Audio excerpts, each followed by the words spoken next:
Alabama. Don't forget to say hi to your parents, okay? Tomorrow is Mother's Day, and his whole family are looking forward to seeing him, especially his mother, Susan, who dotes on him. He is a wonderful child. I could not have asked for a better son. He is perfect in every way. Jay checks the board for his flight, ValuJet 592, due to leave at 1 o'clock. He's there in plenty of time because security is especially tight at the moment.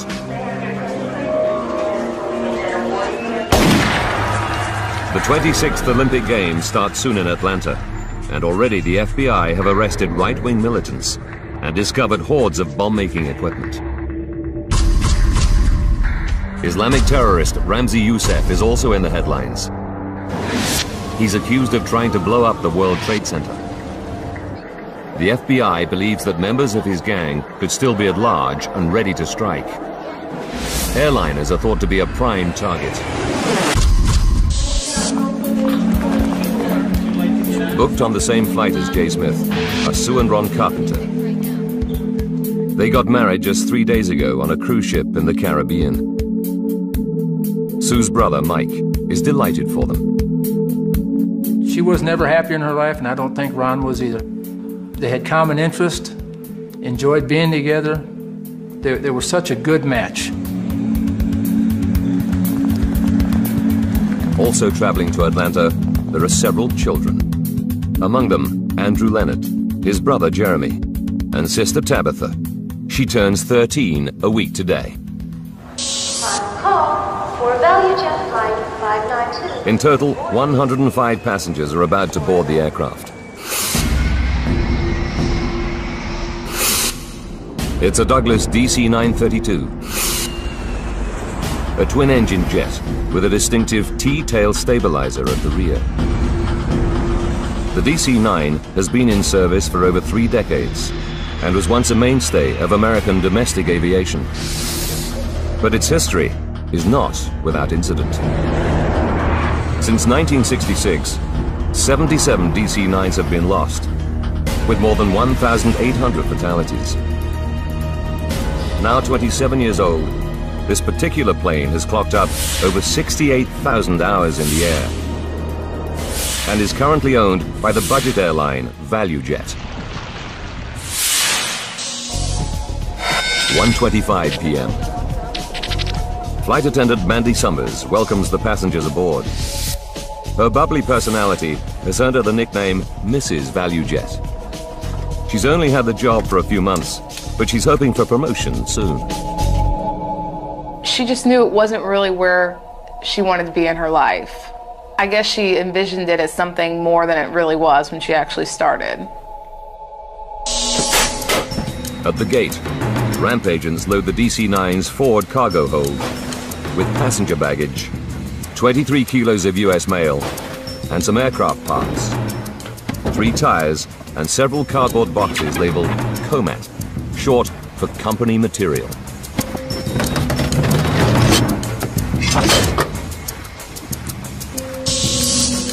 In the cockpit this afternoon is Captain Candlin Kubek. All right, Richard, how about a before-start checklist? She has 2,000 hours flying time on DC-9s.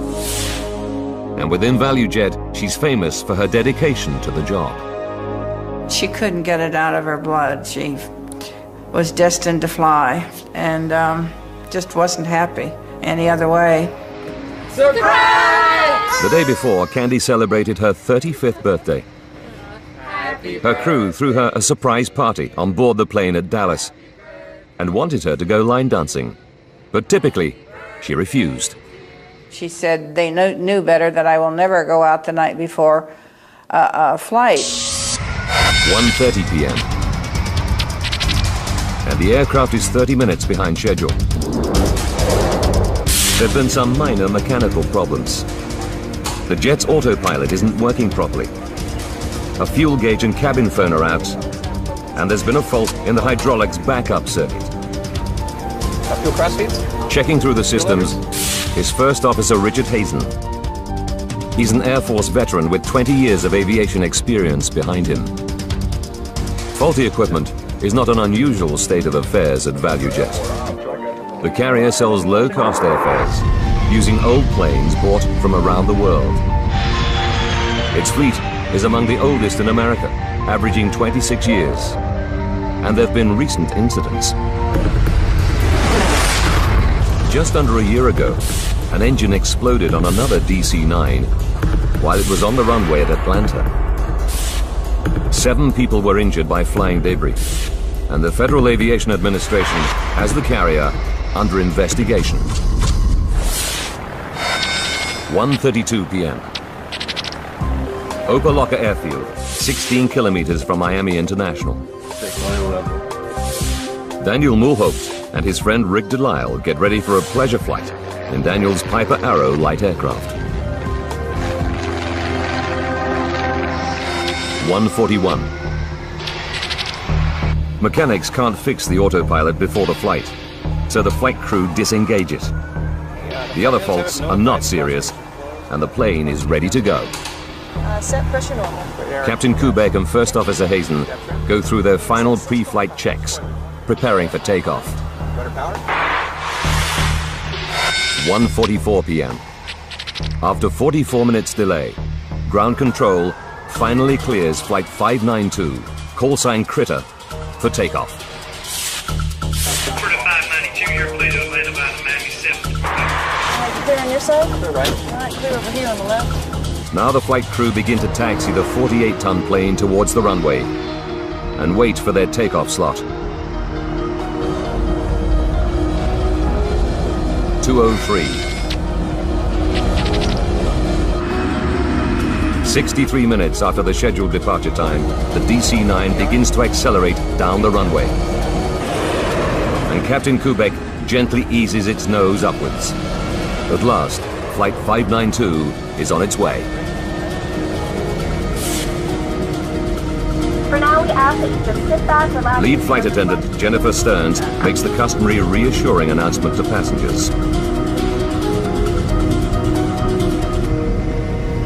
Captain Kubek puts the plane into a climb, heading for its cruising altitude of 10,500 meters. Departure. Jay Smith and his fellow passengers sit back, relax, and prepare for the 92-minute flight to Atlanta.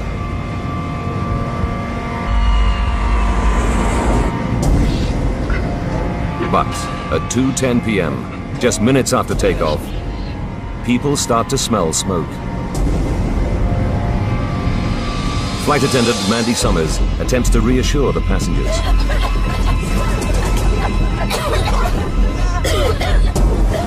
But the temperature is rising, and the smoke is getting thicker by the second. ValuJet Flight 592, with the carpenters, Jay Smith, and 107 other passengers and crew aboard, is in serious trouble. 2:11 p.m., the situation is getting worse on board the DC-9 bound for Atlanta. Smoke is rising from the cabin floor, and it's getting thicker. At the same time, there's a problem in the cockpit. The pilots hear a loud bang on their headphones. What was that? I don't know. They know there's a problem with the plane's electrics because the battery charger has activated, trying to restore power. We're losing everything. Then smoke starts to seep into the cockpit. Florida 592, we need a meter return to Miami International. Turn left, heading 270. Descend and maintain 7,000. What kind of problem are you having? It's clear something is badly wrong. There's smoke in the cabin. 3 kilometers away, Daniel Mulhaupt is at the controls of his light aircraft. He sees a large jet making a turn. We're flying along, and around my 10 o'clock position, I saw an aircraft maneuvering along the canal. 2:11 and 30 seconds. On board the DC-9, Kubek struggles with the aircraft. It seems as if the controls are no longer responding normally. In the cabin, the temperature is rising. Flight attendant Jennifer Stearns bursts into the cockpit.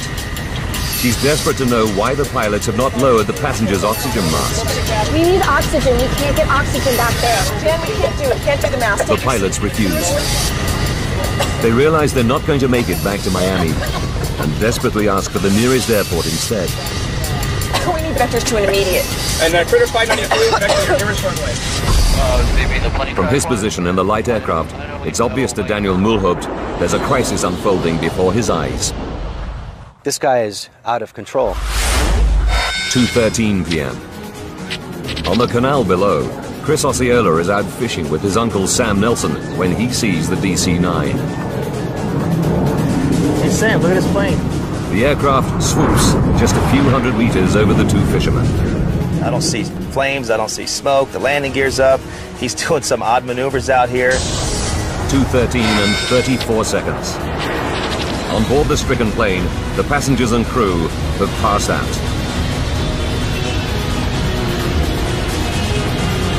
2:13 and 42 seconds. Just 9 minutes and 27 seconds after takeoff. Flight 592 crashes into the Florida Everglades.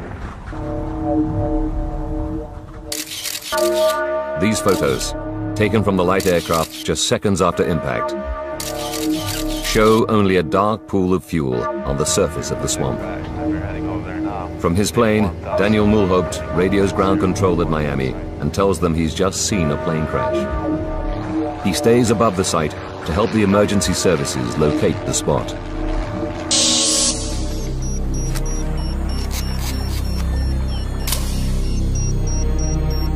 Fisherman Chris Osceola also takes a photo. When the two men climb to the top of a levee, everything is eerily quiet. The swamp has simply absorbed the 48-ton aircraft. And not to see anything at all, or hear anything. I mean, it was just, you hear birds chirping, you know, but you could smell the jet fuel.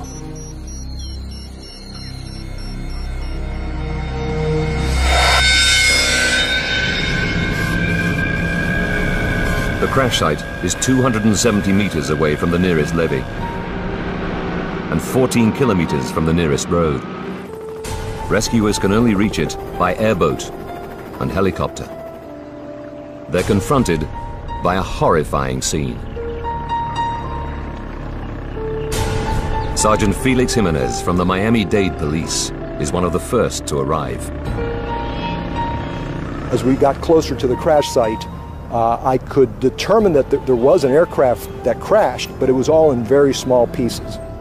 Good evening. Well, if you've been with us through the afternoon, you know that there has been a terrible air crash just northwest of Miami International Airport. A ValuJet DC-9 with 109 passengers and crew bound for Atlanta went down in the Everglades at mid-afternoon.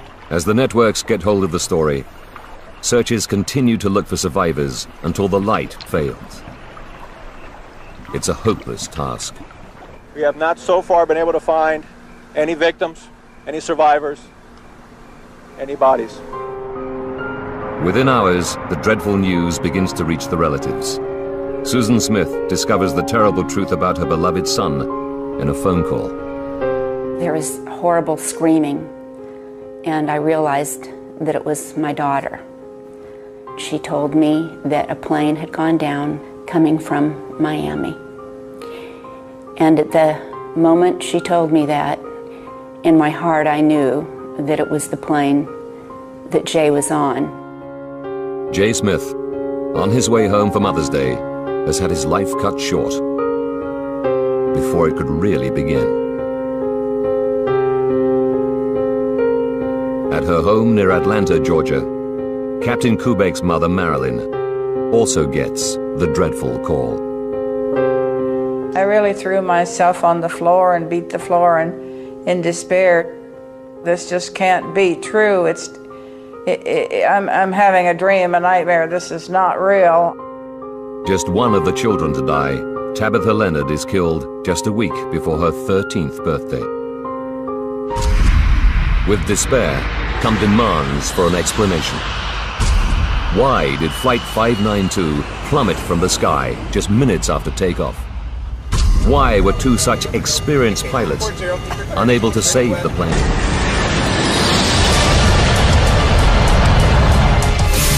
Now, by rewinding the events of that fateful day and going deep into the investigation, we can reveal what really happened to ValuJet Flight 592.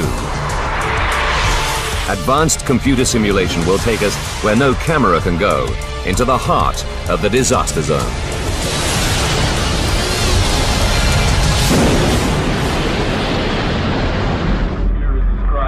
1,500 kilometers to the north, in Washington, D.C., National Transportation Safety Board expert Greg Feith watches the news from Miami.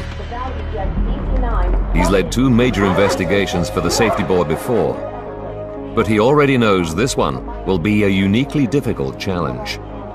As I was running around my house packing to leave and having all the TVs on and they were showing aerial views of the accident site, all I could wonder as an accident investigator is how am I going to conduct this investigation when I don't see any visible wreckage? As Greg assembles the Safety Board's rapid response team, an NTSB official captures the scene with a home video camera. Just 2 hours after the loss of Flight 592, they're en route to Miami and fly over the crash site on the way. It's a sobering sight. Definitely not a lot of anything out here. With over 800 DC-9s in service, finding out just what happened is a matter of urgency. But with a crash site like this, Greg knows he'll have to build up a picture of what happened, piece by painstaking piece. All the information that you get, all the evidence that you develop is equal until such time is that the storyline, the facts support a particular storyline. The hole in the swamp is 40 meters long and 12 meters wide. Wearing special biohazard suits to protect them from spilt aviation fuel, searchers walk shoulder to shoulder, combing the murky water. But the swamp proves almost impossible to penetrate. Beneath the water lies a thick layer of matted vegetation. Sawgrass cuts and tangles the searchers as they try to move forward.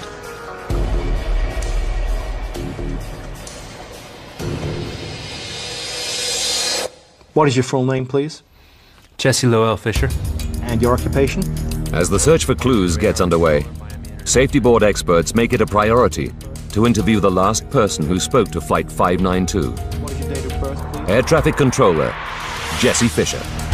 Climb and maintain 7,000. They discover that the crew had reported smoke on board minutes before the crash. Smoke suggests one thing loud and clear: a fire somewhere on the plane. So the focus now becomes what's the origin of the fire that would create enough smoke for the crew to not only notice it, but have to report it. One answer could lie in ValuJet's all-too-recent history. Could this be a repeat of the 1995 incident? Could some kind of engine failure have led, even indirectly, to the loss of a second aircraft within a year? It's a frightening prospect. ValuJet alone have 47 other DC-9s in their fleet. Could they all have faulty engines? Perhaps thousands more passengers are at risk. Conditions at the site where ValuJet 592 crashed are hazardous. There's a constant threat from alligators, attracted by the search activity, the wreck, and its contents. Armed guards are deployed to keep the predators away. To make matters worse, the airboats and search teams are stirring up the silt layer, reducing visibility below the water from just a few centimeters to zero. Then, in an attempt to see through the murky water, the team brings in ground-penetrating radar. They make a depressing discovery. Below the water level is a thick layer of mud, and below that, 2 meters down, is solid limestone. The plane has smashed into thousands of pieces as it hit the rock below.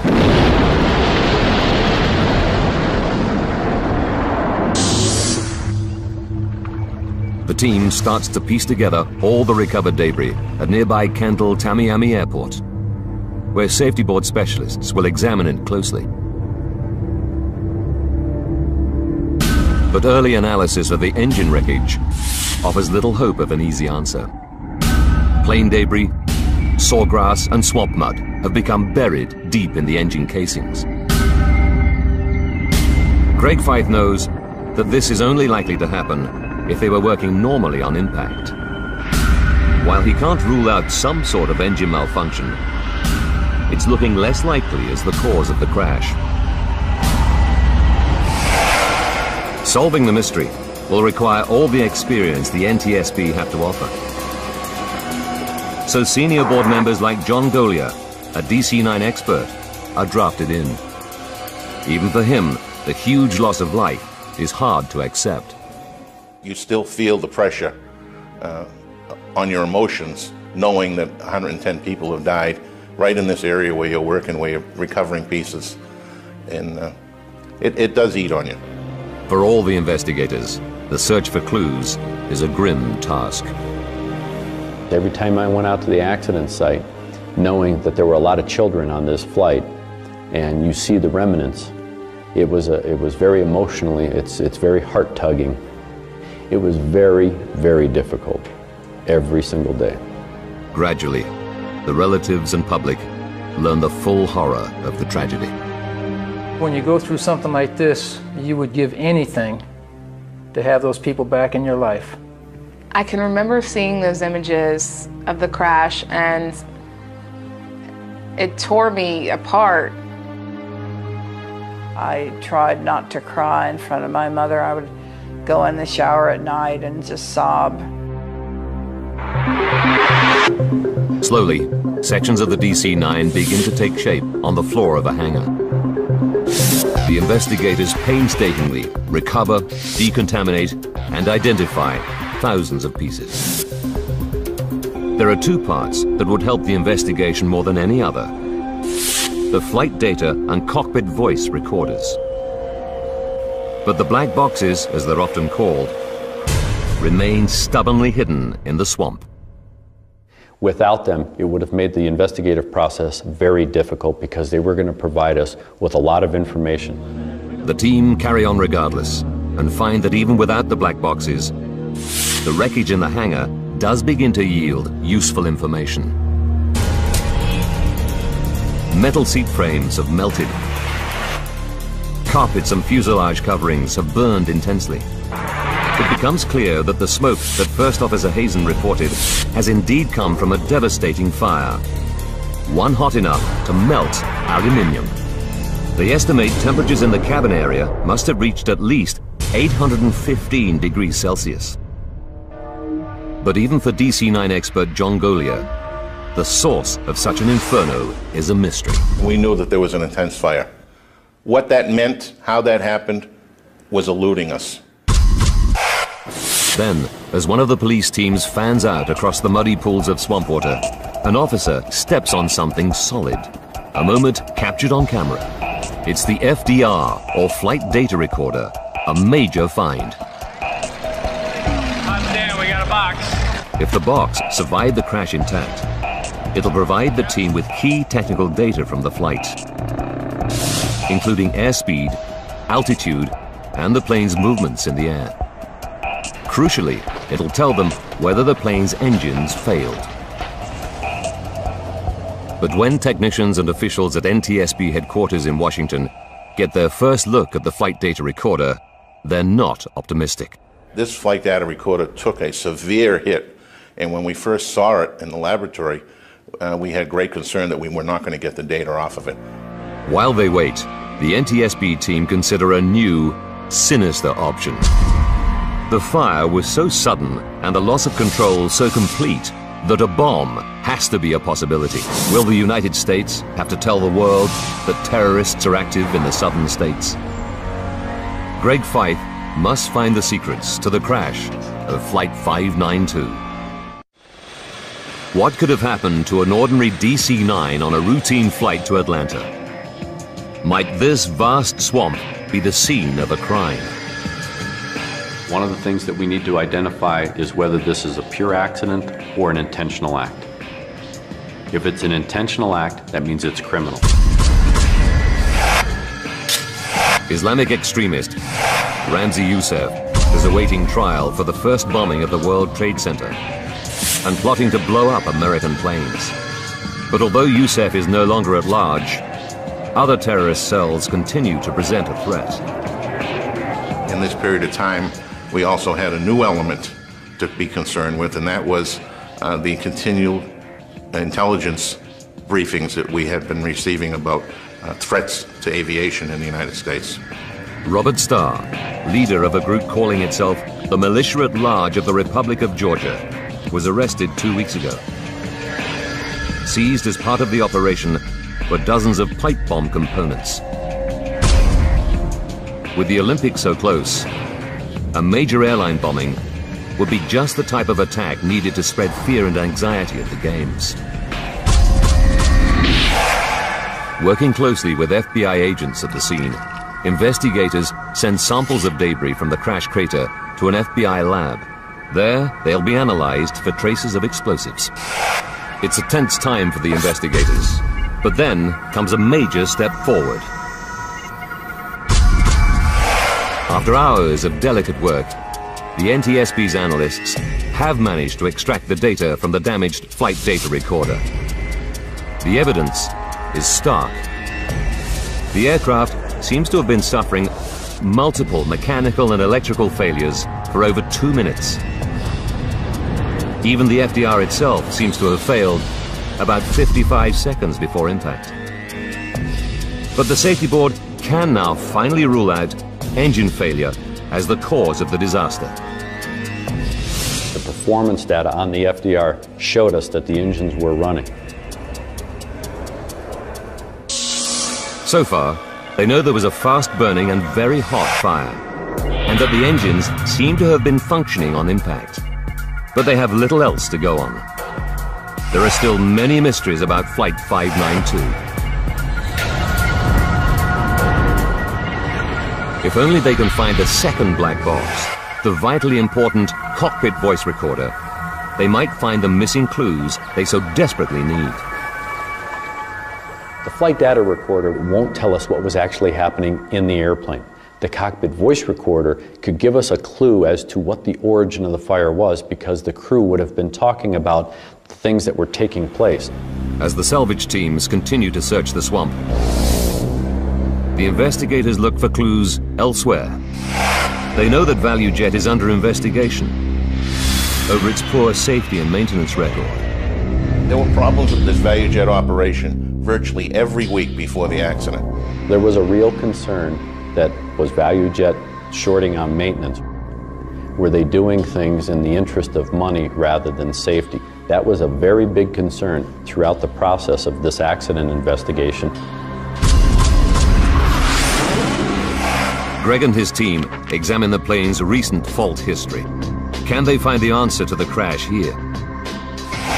Sure enough, they discover the DC-9 did have several problems prior to takeoff, and that the plane had been delayed as a result. They find that the plane's autopilot had been malfunctioning for 2 days. The pilot's log states that when engaged, it made the plane pitch up and down. Mechanics tried to repair it, but failed. So 592's crew followed standard procedure and flew in manual mode instead. The team also discovered that the fuse for the hydraulic backup system blew, but this time mechanics did manage to repair it. Although it seemed a promising lead, they can find nothing in the maintenance log that explains the crash. It was clear that singly or collectively, none of those would have caused a fire on the airplane. Then, the results come back from the FBI lab, and the investigators, the organizers of the Olympic Games, even the federal government can breathe a sigh of relief. This was not an incendiary type device or an explosive type device. That put the fear aside for us as investigators that we were going to be looking at it from a different perspective. They can now rule out a terrorist attack as the cause of the crash. But Faith is still no nearer to solving the mystery. Finding the cockpit voice recorder, or CVR, is still their best hope in the search for the cause of the disaster. By Sunday, May the 26th, the search has been going on for more than 2 tough, frustrating weeks. Today, the search party is 1 man short. So Sergeant Jimenez the policeman who'd been one of the first on the scene after the crash volunteers to go back into the swamp. The search was very difficult. It's 80 and 90 degree weather, high humidity. Almost every day we had thunderstorms and we had to evacuate the crash site. Finally comes the break everyone has been hoping for. I said a very short prayer, and as soon as we resumed the search, I stuck my probe in the water, and I knew I had hit metal. I reached down, followed the probe, and pulled out the CVR. It's not just the policeman's prayer that's answered. It's also a major turning point for the team. The voice recording gives the investigators a chilling insight into the last moments of the crew.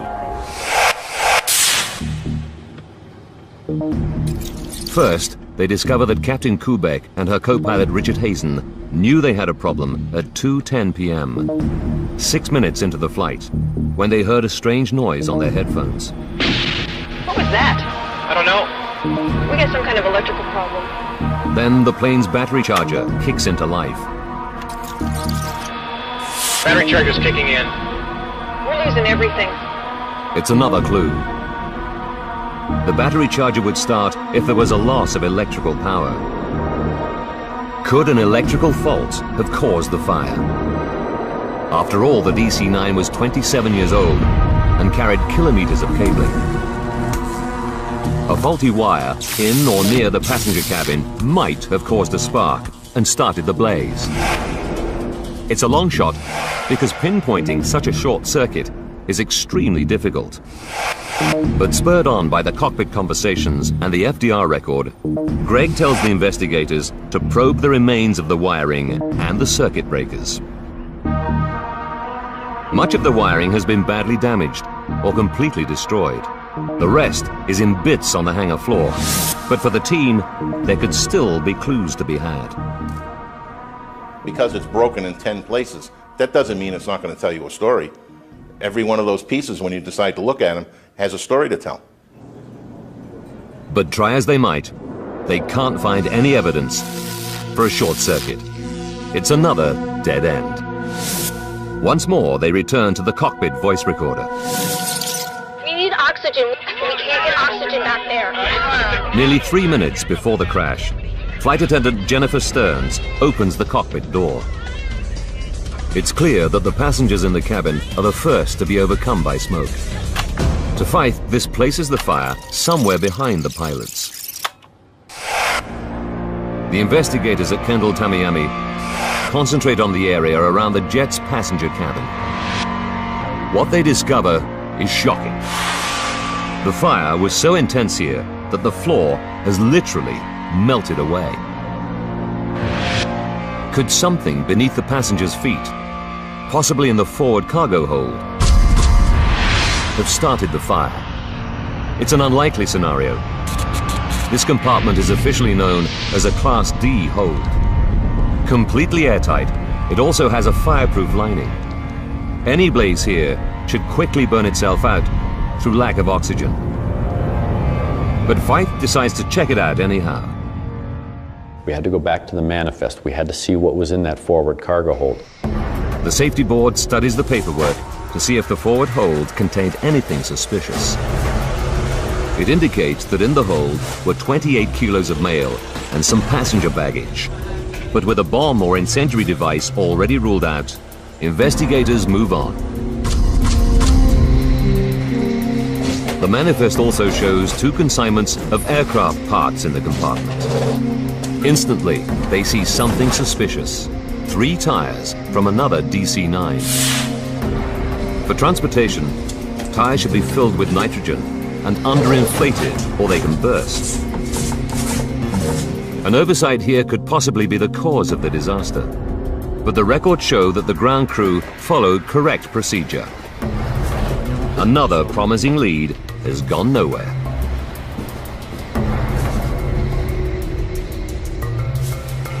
The shipping ticket also lists 5 cardboard boxes full of parts labeled oxygen canisters loaded in the hold.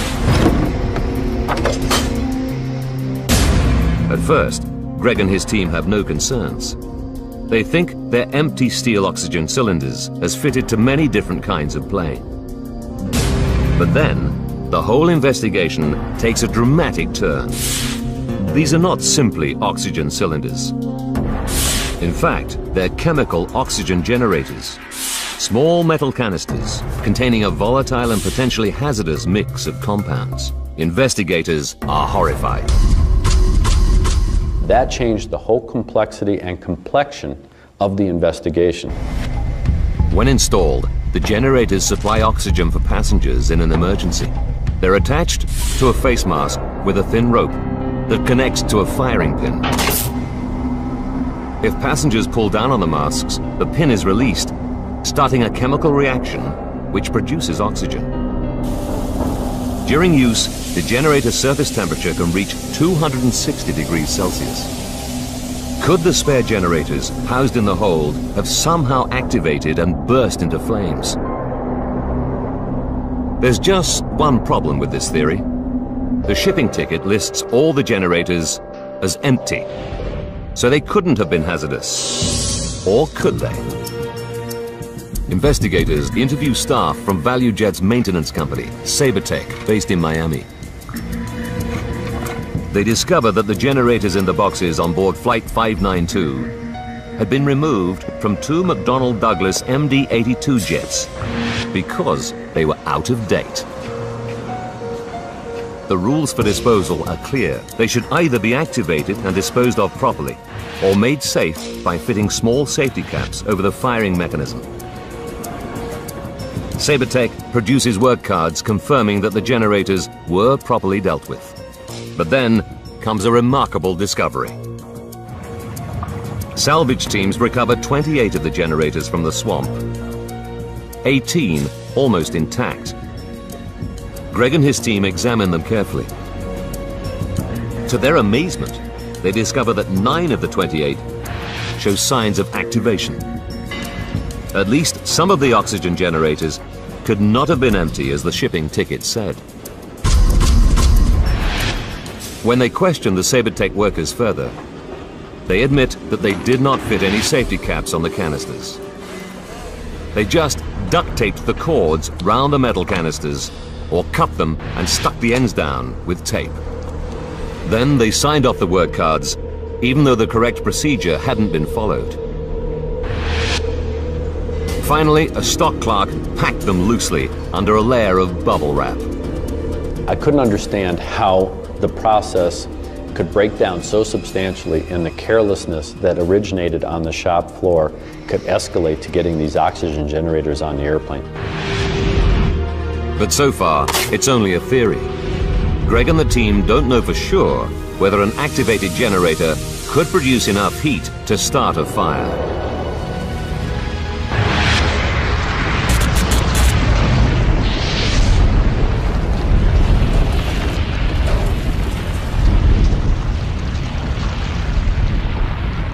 At this point in time, nobody really had a good understanding of what happens when these oxygen generators start producing oxygen.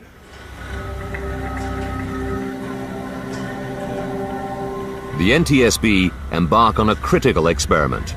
They construct a replica hold at the Federal Aviation Authority's fire test facility near Atlantic City. Technicians place 28 generators in a box and cover them in bubble wrap. They pull a wire connected to the pin of one generator and retreat. They have high hopes, but the generator heat produces just a small fire and a little smoke. None of the other generators activates, and the box doesn't catch a light. Greg's theory doesn't seem to be standing up. That first test was discouraging. You tend to start to question, are we really going down the right road? With the public, the airline industry, and friends and families of 110 people pressing for answers, the NTSB are facing a crisis. The mystery of what downed ValuJet 592 is proving a tough nut to crack. Early results from the fire test facility suggest that the chemical oxygen generators simply don't create enough heat to start a fire. Greg and the team have to try again. They have no alternative. They repeat the test, But this time, they copy the conditions in the hold more accurately. They use more generators, baggage, and an airplane tire. This time, the fire takes hold in just a few minutes. After 10 minutes, the roof of the test hold is at 1,100 degrees Celsius. A minute later, it's climbed another 430 degrees. 30 seconds more, and the temperature is too high to be measured accurately by the lab equipment. Then, after 16 minutes, comes a noise that provides the last clue. The tire in the recreation of the hold has burst. The oxygen generators did have the capacity to start and sustain a fire.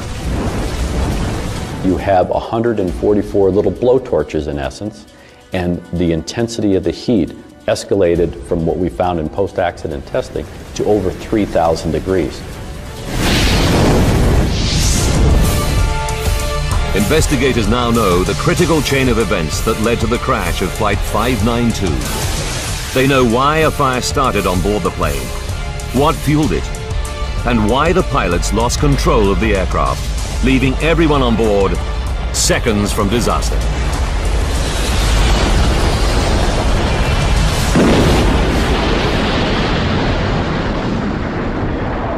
May 11th, 1996. 1 hour to disaster. A Sabertech driver pulls up at gate G2 at Miami International Airport with ValuJet cargo for Flight 592. Inside the boxes are 144 out-of-date oxygen generators, loosely packed. A ramp agent places them around a large airplane tire. The pilots are unaware that they have a dangerous load on board. 30 minutes to go. As the plane taxis to the runway, the loose packing and unsecured cargo jolts one of the generators into action. It begins to heat up. 11 minutes to disaster. The plane taxis to its takeoff position. In the hold, the surface of the metal generator gets hotter and hotter. Soon, the heat ignites the cardboard box and bubble wrap, and the blaze begins. 10 minutes to disaster. Flight 592 takes off from Miami Airport. Even though the hold is airtight, the fire is now blazing fiercely, sustained by the oxygen produced by the generators. 3.5 minutes to go. The sound heard by the crew is one of the tires in the hold bursting, just as it did in the lab test. The battery charge is kicking in. We're losing everything. The battery charger can't help the stricken jet, as the fire is consuming everything in its path, including the control cables that run to the rear of the plane. Captain Kubek begins to lose control of the aircraft. Temperatures in the hold have now reached more than 1,650 degrees Celsius. In the cabin, passengers are becoming desperate as they choke on the toxic fumes. We need oxygen. We can't get oxygen back there. Flight attendant Jennifer Stearns rushes into the cockpit, but the pilots refuse to drop the masks, knowing that oxygen would only make the fire worse. 1 minute from disaster. The cabin floor burns and begins to give way. 7 seconds to disaster. Now no one is in control of the plane. The crew are probably unconscious, overcome by toxic fumes given off by the aircraft's interior fittings. Seconds later, Flight 592 nosedives into the Florida Everglades at 800 kilometers an hour.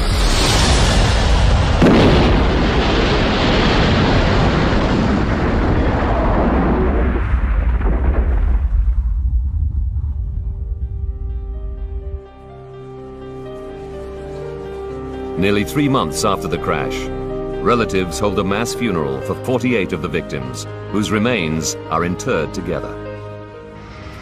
ValuJet eventually takes over another company and becomes Air Tran.